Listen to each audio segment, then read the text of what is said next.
All right, welcome everyone. I am super excited to be here today to introduce you live to one of our most recent graduates of our Certified Career Coach program.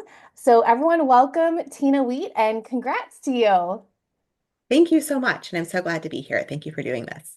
Yes, I'm so excited. It's been fun to work with you, and I can't wait for everyone to get to know you and hear your journey of becoming a career coach, and especially to hear your background too, because it is so unique and all the experiences that you have brought as a career coach now. So let's start out. Just tell me a little bit more about you. Tell me about your background, who you work with, the industry that you're in, and a little bit about yourself. Absolutely. So, by training in general, I'm a family physician. And so I have been a practicing family physician and I do lots of things in that. I take care of babies, I take care of adults, I've delivered lots of babies. And so within that, I have been in the healthcare field, obviously, for the majority of my career and seen lots of burnout all around me and burnout myself. And so that's really what got me started in thinking about how do I help people figure out how to find the career that makes the most sense for them? And is there a way to do that in such that they could stay in that field that they train for most of their lives and that they've really moved towards? And so it really started when I was feeling frustrated in my role and I was feeling like I wasn't doing a good enough job at home, at work. I teach, and I wasn't necessarily feeling like I was doing a good enough job teaching my residents also. And so I really wanted to figure out how could I help myself and how could I help other people really just succeed and in all of their spaces.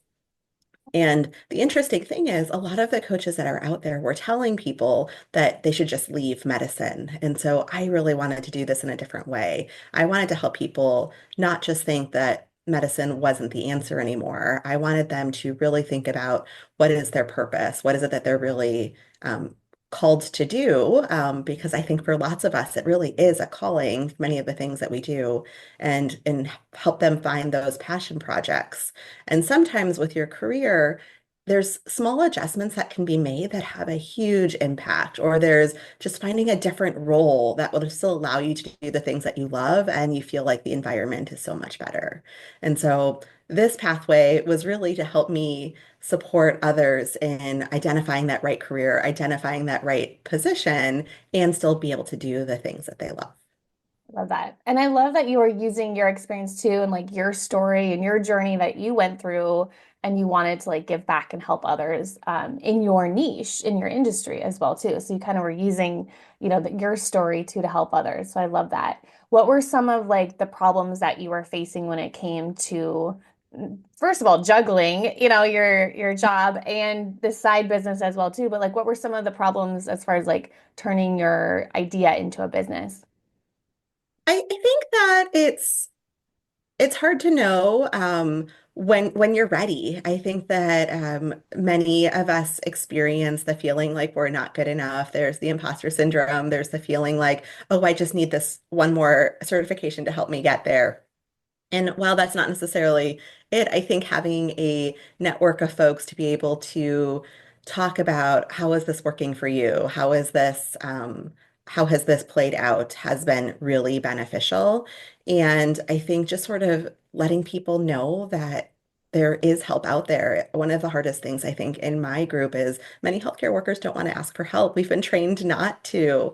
And so really trying to share with others that we're out there. So I'm just trying to share the word that I'm available for people so they know that it's okay to ask for help and that there is another answer besides just leaving healthcare altogether. Yes, so many people need you. So, how did you first come across Classy Career Girl in our certification program? Gosh, I don't even know. I think that it was one of the master classes. I think I watched something about sort of setting yourself up as a business. I knew it was something I wanted to do. I was already doing occasional speaking engagements. I was randomly being asked to do them, and I thought I could be more proactive about that. And so I think I came across one that was sort of planning how to do those steps. And I am definitely by nature a planner. I really like Mhm. having a roadmap to get things done. And I watched one of the master classes and was able to decide that this would be a good fit for me. We've talked a lot about how we have sort of similar natures, and Yeah. so that's helpful too. It's nice to be able to work with someone that gets you and sort of gets what your blocks are, and so that was really helpful. Yeah, I could tell like once you had the checklist, once you had a plan, you were off and running. And I'm the same way too. It's like if I know where I'm going, if I know the things I need to do, well, I can do Exactly. that. But the hard part is when we just are like, what do I do? And we sit there for Right. months, right? Yes, I So don't what like did, spinning my wheels. So, yes. So what did you think about the success path? Kind of the program, the certification once you joined? What were some of the things you were thinking when you joined? I think that it really just laid out a process and a sense of making sure that I wasn't going to miss things. I think there's always the fear when you're starting your own business, like, am I going to miss a step and is that really going to impact my family? And so I felt comfortable knowing that I was going through all of the important steps, all of the legal steps to make sure that I could help people in a way that was reasonable. And particularly in my niche, being very cognizant about that because in healthcare in specific, they might be able to have their employer pay for it or other things. So making sure that I was really set up in a positive way. So I thought Love that that. was really helpful. And then even being able to use the structure of some of the workbooks and how to make sure that clients felt totally supported throughout was really helpful. Because you were off and running. I feel like you had those first clients. You were well. I'll let you tell. I'll let you tell. I don't want to steal your thunder. What was that first step? I know when we worked together in the beginning, what you took off and did, but tell everyone kind of those first steps that you took, like right when you joined.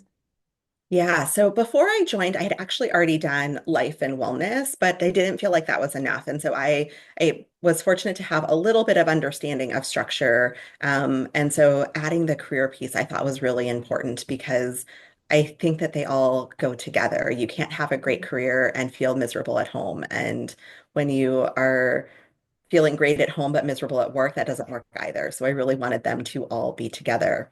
And so I was already doing some coaching before I got started, but really having a pathway to move forward. So I started with doing my first workshop shortly after I started, and that was called Burnout to Balance. And it was a way to help people think about what is just the challenge right now, and can I have an action plan for getting out of this? Including not just personal things, but in asking for differences at work, being able to advocate for themselves at work. And so that was the first thing I did. And shortly after, I was able to start working with a few clients as well. And the responses that I have received from them, sometimes I would sit there and feel like I wasn't necessarily helping them. But then just the continued conversations really were able to make breakthroughs and able to allow them to think about things in a different way. One of the beauties of coaching is it's not necessarily giving you advice or teaching new things all the time, but helping you realize that you have all of the tools to do that and to allow you to grow. And watching those aha moments with my clients was absolutely wonderful. It was my favorite part. I love that. I love that part, like working with your clients, seeing the results that they get as well too as a coach. And yeah, like you said, you were off and running, got that workshop up and got your sales page up and all the things. And that was so awesome to see your record timing getting that done as well too. And then because you took so much action, you're this is where we're like the action, you're the action taker, hard worker, because you started, even though you may like, did you ever feel like is this isn't perfect. Like it should be better. Like, did you ever have any fear, like the imposter syndrome in the beginning there? Oh, absolutely. I'm definitely a person that comes in all of the time. And so that's the thing that I am really working on trying to not let that hold me back. But absolutely, right now I'm thinking about, do I redo that first workshop? And I'm really thinking about how can I do that differently? And thinking about some of the changes to the sales page to help people hear me a little bit differently and Mm, changing how I'm presenting some of the information. I still think overall um, the main components are there, and I'm really excited about that. But I think that I will always be someone that tweaks a little bit more and moves to that next great thing based on the feedback that I get. Yeah, because you learn from doing and taking action. So because you had the first workshop, now we can improve it, we can make changes, but you never would have know what changes to make if you didn't, get it done the first time as well too. So congrats to you for taking action and moving forward and doing it even though it was a little uncomfortable too. What do you think, where do you think you'd be if you hadn't joined the program?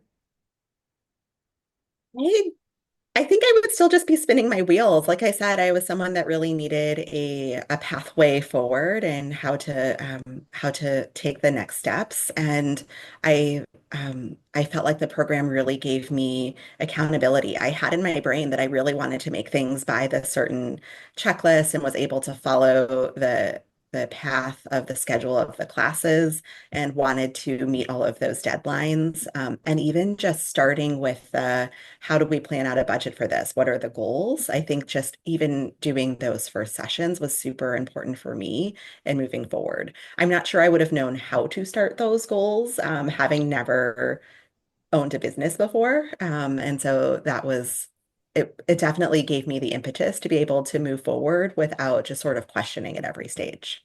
Mhm. And when did you do the training in your weekly schedule? Because I know you're very busy with your day job and then your family as well too. Like what was your secret for like finding time to go through the training and the modules? Well, I actually, so I still have my day job, and so I'm doing this that's why part of why I'm so busy, in addition to my amazing family that is always busy. But when I signed up for this, I actually had just left a job and was starting going to a new job. And so one of the beauties of the program is that it's self-directed for a lot of it, with the opportunity to do the in-person questions. And so I went through a lot of the modules when I had that time off. I'm not somebody that can really sit there and do nothing. And so I did a fair bit then. But then there's always those things that need to keep happening. And so I would block time on my calendar. Calendars are something that I really lean into to help myself stay organized and to stay happy in general. And so I would block time on my calendar in the evenings usually, or while I was waiting for my girls to get out of dance. And I would do little chunks of time so that I didn't feel overwhelmed, but could get a fair amount done. So So it was smart. like an hour here and then made a big difference. Hmm. And like you said, you had the plan, you know what actions to take. So you weren't, if you have Mhm. that hour, you're not spinning your wheels. You're like getting right down to the business and making it happen. So Correct. tell us like what changes have happened in your life, over the last 6 months. Like where are you now? How are you feeling? I would say the first thing was at the very beginning, I was a little bit angsty because I felt like I wasn't making things happen as quickly as I wanted to. We would have conversations where I was like, I don't know, I haven't done enough. I didn't have haven't done enough, but would always get the reassurance that I really had. And then I had this experience where I went to a conference, and people that I had no idea were paying attention to my social media page came up to me and were like, those things that you're saying are really helpful. Those things that you're saying are really speaking to people. I've been sharing that with other people. And they hadn't necessarily commented on my social media. I didn't know that they were seeing it, but one of the things that I really loved about this program was thinking about the motto of trying to help one person every day. And it just sort of like warmed my heart that I felt like, oh, I'm reaching people. I'm reaching more people than I thought. And so even on those days where I feel like I'm not getting enough done, I feel wonderful knowing that I'm able to support other people out there, whether they're directly working with me or not. That's really why I came into this, is to be able to make I'm going to say the world a better place, but to be able to make our system a better place. And so I am just happy that I'm able to provide that support. Awesome. I love that they told you because they weren't commenting, but there are people watching and just focusing on that one person a day. And there's those people watching and you don't even know until they come Right. up to you later and they're like, I need a call with you. And they'll get to that point where, they keep watching, they keep watching, they keep watching, and all of a sudden they're like, I need to book a call with Tina, and it's gonna happen. So tell me more about the clients that you've worked with. I know you just wrapped up did you wrap up a 90-day program with a client too? I did just wrap up a 90-day program, and this was someone that I started talking with right around the time that I joined the program, or shortly after I joined the program. And they were they were feeling like they were floating in life, and weren't sure that the decisions that they were making were because they had just sort of arrived there versus they were being intentional about making it there. And so we really just started there. We started talking about what were the things that they love, and sort of along the lines of love your career. What are the reasons why you're doing what you're doing? Are you caring for the people that you want to care for? Are the job activities that you're doing the ones that you want to be doing? And so we spent a lot of time there and were ultimately able to decide that they really were where they wanted to be. And so that was great. And so then we were able to shift a bit to, and how do we make you happier in those spaces? Because one of the things that I think happens in healthcare is a lot of people use the word burnout and maybe don't identify with it or just sort of use it as I'm super frustrated with work. And so I'm going to use this term. But we're able to identify the spaces that could be improved at work, could be improved at home to make all of it happier. And so we were really able to identify where can you delegate or what do you actually need as a system in advance to delegate and really think through some of those pieces where prior to our conversations, they had shared that they didn't even know where to begin. And so really identifying, going back to the like, what are those next action steps that can happen? What are those, what is that roadmap that can be used to make this job a better place?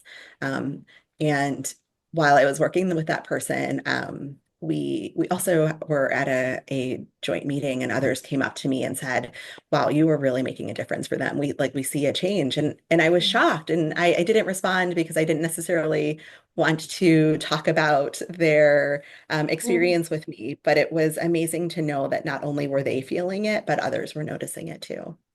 I love that. And I love that you were taking action like as you were getting certified too, and actually working with clients and going through the 90-day program with them too. So you learned so much just from working with clients too. And like tell me a little bit more about like your practice sessions as well too. Like how did that help you when you kind of were working through those?